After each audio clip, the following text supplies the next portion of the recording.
दोस्तों, जिस केस को योगी आदित्यनाथ खुद मॉनिटर कर रहे हो, उस केस में आज शंकराचार्य को बड़ी राहत मिली। जिस केस में सरकार ने बड़े से बड़े वकील लगा दिए, बड़े से बड़े पुलिस ऑफिसर जांच में झोंक दिए, उसी केस में अदालत ने आज शंकराचार्य की गिरफ्तारी पर रोक लगा दी। और ये जो आदेश है, ये किसी निचली अदालत का नहीं है, हाई कोर्ट की अदालत का आदेश है। इसका मतलब कहीं ना कहीं ये जो केस बनाया गया शंकराचार्य पे, कहीं ना कहीं तो कमजोर था। तो शंकराचार्य ने अपनी पहली प्रतिक्रिया में कहा कि जिस मामले में योगी आदित्यनाथ उन्हें जबरदस्ती जेल भेजना चाहते थे, उनके खिलाफ साजिश चल रही थी, उसी खेल में हाईकोर्ट ने उन्हें इतनी बड़ी राहत दी, उनकी गिरफ्तारी पर मार्च की अगली तारीख तक रोक लगा दी है। ये उनकी जीत नहीं है, ये शंकराचार्य की जीत नहीं है, ये सत्य की जीत है। न्यायालय में आपका प्रश्न हम लोगों ने रखा, जिसका नेतृत्व गुप्ता जी ने किया और विस्तार से न्यायालय में चर्चा हुई। दोनों पक्षों ने अपनी अपनी दलील रखी और न्यायालय ने ये कहा कि हम फैसला रिजर्व कर रहे हैं और शेल नॉट बी अरेस्टेड, जो अरेस्टमेंट की कार्यवाही है उसको उन्होंने रोक दिया है कि गिरफ्तार नहीं किया जाना। अब दोस्तों, जो बड़ा सवाल है वो ये है कि क्या हाईकोर्ट के जज, जो बहुत ही एक्सपीरियंस जज माने जाते हैं, क्या पुलिस की जांच से बिल्कुल संतुष्ट नहीं थे? और क्या पुलिस ने इतने दिन की जांच के बावजूद शंकराचार्य के खिलाफ पुख्ता सबूत अभी तक इकट्ठा नहीं किया, अभी तक जुटाए नहीं? और सबसे बड़ी बात, क्या वाकई ये जो केस बनाया गया है, ये एक झूठ की बुनियाद पर खड़ा किया गया है, और वो भी जल्दबाजी में? अब दोस्तों, ये बात मैं इसलिए कह रहा हूँ या ये सवाल इसलिए उठा रहा हूँ क्योंकि बाल यौन शोषण, ये जो चाइल्ड अब्यूज का मामला है, बहुत ही गंभीर किस्म का केस है। ये जो पॉक्सो का केस है, ये जो एक्ट है, इसमें एक दिन के लिए भी गिरफ्तारी पर रोक नहीं लगती है, जेल ही जाना होता है और तुरंत जाना होता है। तो अगर हाईकोर्ट का जज, जो इतने एक्सपीरियंस हैं, जिन्होंने घंटों बहस सुनी, प्रोसिक्यूशन की बात सुनी, पुलिस की बात सुनी, उसके बावजूद भी अगर वो गिरफ्तारी पर रोक लगा रहे हैं, और वो भी मार्च के महीने तक, तो क्या ये केस वाकई मनगढ़ंत था? क्या ये केस वाकई कमजोर है? और इस केस में कई ऐसे पहलू हैं जहां शक होता है कि एक बड़ी साजिश है। अब जानकारों के मुताबिक जज साहब ने आज पुलिस की खूब क्लास लगाई। उन्होंने बहुत से ऐसे सवाल किए जहां पुलिस, प्रोसिक्यूशन, सरकारी वकील, सारा सरकारी अमला अदालत में घबराया हुआ दिखा। जज साहब ने पूछा कि भाई, क्या वजह है कि ये जो केस है पहले नहीं लिखा गया, बाद में लिखा गया, जांच हुई, उसी तारीख को क्यों हुआ, 18 तारीख को? ये भी पूछा गया कि ये जो बालक हैं, बताया जा रहा है जिनके साथ गलत काम हुआ है, ये बालक कहाँ थे, कहाँ हैं?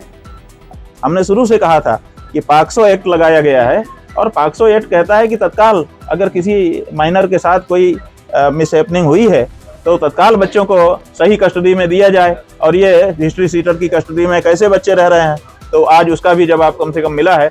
जब न्यायाधीश ने पूछा कि बच्चे कहाँ हैं, जवाब नहीं दे पाए, कह रहे हैं कि परीक्षा दे रहे हैं बच्चे। अब दोस्तों, सच्चाई ये है कि जिस दिन से ये केस दर्ज हुआ है, उसी दिन से जो कहानी है आशुतोष ब्रह्मचारी जी की, जिनकी पुरानी रंजिश है शंकराचार्य से अदावत रखते हैं, इन्होंने ही केस दर्ज कराया। बालकों के माता पिता ने नहीं, इन्होंने केस दर्ज कराया। आशुतोष ब्रह्मचारी, हिस्ट्री शीटर ब्रह्मचारी ने केस दर्ज कराया। और हकीकत यह है कि सारा केस ऐसा लगता है जैसे कोई कहानी गढ़ी गई हो। मिसाल के तौर पर, जिस दिन शंकराचार्य के शिष्यों की पुलिस पिटाई करती है, लाठी चलाती है, उसके बाद शंकराचार्य धरने पर बैठ जाते हैं, फुटपाथ पर बैठ जाते हैं, हजारों लोग घेर लेते हैं, सारी मीडिया वहां रहती है, उसी 18 जनवरी को आखिर कैसे शंकराचार्य बाल यौन शोषण कर सकते हैं उसी भीड़ में, कैमरों में, जब उनका कोई मूवमेंट ही नहीं हो रहा है? सबसे बड़ा सवाल यही है कि 18 जनवरी को जब शंकराचार्य योगी की आलोचना करते हैं, उसी दिन ये घटना क्यों हो रही है?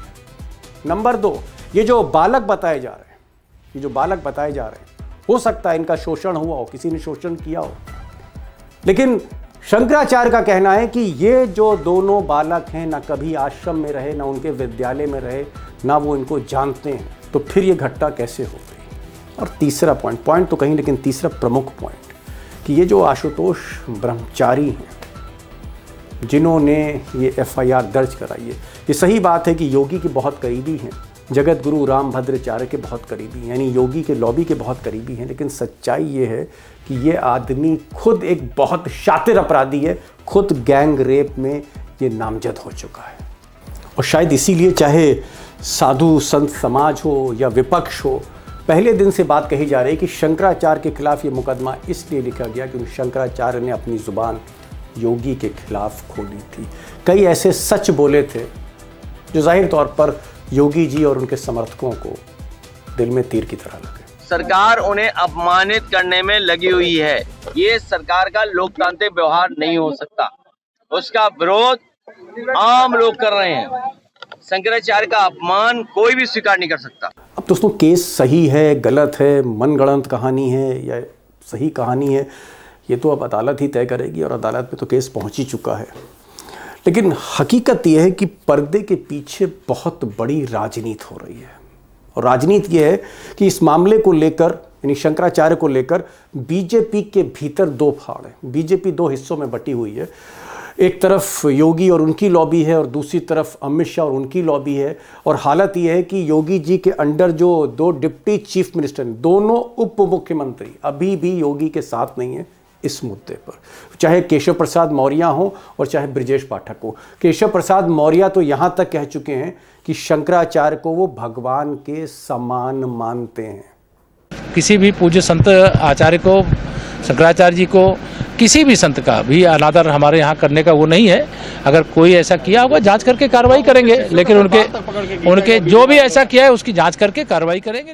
और अगर दूसरे deputy chief minister Brajesh Pathak की बात करें तो ब्रजेश पाठक ने तो यहाँ तक कह दिया इशारों में योगी के बारे में कि मेरा मुंह मत खुलवाइए वरना मैं बहुत कुछ कह जाऊंगा। और ब्रजेश पाठक ने पब्लिकली कहा कि जिस तरह से शंकराचार्य के शिष्यों की चोटी पकड़ी गई थी, उनकी पिटाई हुई थी, ये बहुत बड़ा अपराध है। और इनके बारे में, यानी जिन लोगों ने अपराध किया है शंकराचार्य या उनके शिष्यों पर, इनका बही खाता कहीं ना कहीं लिखा जा रहा है, यानी इनका हिसाब किताब कहीं ना कहीं हो रहा है। यही नहीं, ब्रजेश पाठक ने जो बटुक ब्राह्मण थे जिनके साथ अत्याचार हुआ, प्रतीक के तौर पे उनको अपने घर बुलवाया, सम्मान किया और कैमरे पर योगी को भी दिखा दिया। और अगर अब योगी आदित्यनाथ की बात करें तो योगी आदित्यनाथ तो शंकराचार्य को शंकराचार्य ही नहीं मानते। और ये बात वो विधानसभा में भी कह चुके हैं, सदन में भी कह चुके हैं, सबके सामने कह चुके हैं, ऑन रिकॉर्ड बोल चुके हैं कि शंकराचार्य नहीं है।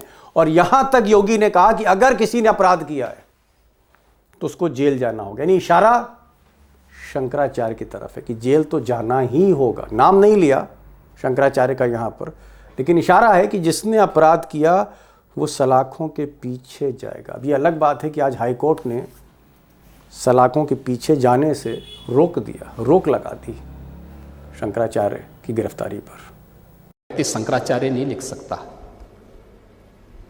हर व्यक्ति हर पीठ के आचार्य के रूप में जाकर के जहां तहां वातावरण खराब नहीं कर सकता। उन मर्यादाओं का पालन सबको करना होगा। और अगर वो शंकराचार्य थे तो क्यों आप लोगों ने लाठीचार्ज किया था वाराणसी में? क्यों FIR लॉन्च किया था? आप नैतिकता की बात करते हैं। दूसरी तरफ RSS में मोहन भागवत से लेकर आप कह सकते हैं जो प्रचारक स्तर के जो पदाधिकारी, वो भी नाराज़ हैं योगी के एक्शन से। उनका ये मानना है कि शंकराचार्य हो सकता है बहुत भाजपा समर्थक ना रहे हों, हो सकता है शंकराचार्य मुंह फट हों, खुलकर बोलते हों, सब कुछ बोल जाते हो, आलोचना करते हो। कुंभ मेले में जिस तरह से श्रद्धालुओं की मौतें हुई उस पर नाराज़गी भी जाहिर करी शंकराचार्य ने, योगी की आलोचना भी की। बनारस में जिस तरह घाट पर मंदिर तोड़े गए, पुराने प्राचीन मंदिर तोड़े गए, मूर्तियां तोड़ी गई, उस पर भी अनशन पर बैठ गए शंकराचार्य। तो हो सकता है कि शंकराचार्य आलोचना करते हों, लेकिन हैं तो शंकराचार्य, हैं तो हिंदू इकोसिस्टम के एक बड़े धर्मगुरु। इनको छेड़ना नहीं चाहिए इस तरह से, क्योंकि इससे मैसेज गलत जाता है हिंदू वोट बैंक को, और हिंदू वोट बैंक में नाराजगी है। साल भर बाद जो चुनाव होने जा रहा है उत्तर प्रदेश में, उसका माहौल योगी खुद खराब कर रहे हैं। इसलिए आरएसएस भी नहीं चाहता कि योगी साधु संत समाज में दखल करे, एक समानांतर अपना सिस्टम चलाए। और वैसे भी योगी के करीब जो बाबा हैं, चाहे वो सतुआ बाबा हों जो मर्सिडीज और BMW जैसी लग्जरी गाड़ियों का खुले तौर पे नुमाइश करते हैं, या फिर आशुतोष ब्रह्मचारी जैसे लोग हों जिनके खिलाफ हिस्ट्री शीट खुली है, जिन पर तमाम गंभीर अपराध दर्ज हैं, ऐसे लोगों के साथ अगर योगी हैं तो मैसेज गलत जा रहा है, ये आरएसएस का मानना है। बहरहाल आगे क्या होता है तो मैं कुछ नहीं कह पाऊंगा, क्योंकि अब अदालत में मामला है। लेकिन एक चीज़ दोस्तों ज़रूर कहना चाहूँगा कि ये जो कुछ हो रहा है, जिस तरह से योगी शंकराचार्य को जेल भेजने पर आमादा हैं, और जिस तरह से आशुतोष ब्रह्मचारी मनगढ़ंत कहानियाँ रोज़ बता रहे हैं, उससे ऐसा लगता है कि बीजेपी के अंदर धीरे धीरे एक मुखालफत हो रही है योगी आदित्यनाथ की। ना मोदी खुश हैं, ना अमित शाह खुश हैं, ना मोहन भागवत खुश हैं, ना बीजेपी के सीनियर लीडर खुश हैं योगी आदित्यनाथ से। सीनियर लीडर्स का मानना है कि योगी आदित्यनाथ को अवॉइड करना चाहिए था, इग्नोर करना चाहिए था, लेकिन वो भिड़ गए और अब जेल भेजना चाह रहे हैं, और वो भी तब जबकि चुनाव में, उत्तर प्रदेश के निर्णायक चुनाव में बहुत कम समय बाकी है। यानी कुल मिलाकर मैं एक ही लाइन कहना चाहता हूं कि अगर इस पूरे मामले में किसी का नुकसान होगा तो योगी आदित्यनाथ का ही होगा। अब दोस्तों, योगी आदित्यनाथ शंकराचार्य को इग्नोर करते हैं या फिर जिद पकड़ लेते हैं उन्हें जेल भेजने की, तो आगे जो भी घटनाक्रम है उससे पता लगेगा। लेकिन यहाँ पर एक चीज़ मैं ज़रूर कहना चाहूँगा कि ये जो वीडियो है, इस वीडियो में अगर आपको कोई कमी दिखती है या कहीं पर कोई तथ्य रह गया हो तो मैं चाहूँगा कि ज़रूर आप प्रतिक्रिया में लिखें, और अगर वीडियो अच्छा लगा तो भी आप लिखिए। और एक जो मैं हमेशा से कोशिश करता हूँ आपसे गुजारिश करने की अक्सर, कि अगर आपने इस चैनल को सब्सक्राइब नहीं किया तो प्लीज़ इसको सब्सक्राइब ज़रूर करिए। दोस्तों से भी कहिए कि वो इसे सब्सक्राइब करें, क्योंकि ये जो आवाज़ आप तक पहुँच रही है आपकी हौसला अफजाई के कारण पहुँच रही है। मैं चाहूँगा कि आप ज़रूर चैनल को सब्सक्राइब करें, नोटिफिकेशन भी पहले आपको मिलेगा। और दूसरा, अगर आपको लगता है कि कुछ ख़ास किस्म की स्टोरीज़, कुछ ख़ास किस्म के वीडियो मुझे बनाने चाहिए आपके लिए, तो भी कमेंट बॉक्स में ज़रूर लिखिएगा। फिर मिलते हैं अगले वीडियो के साथ, तब तक के लिए नमस्कार।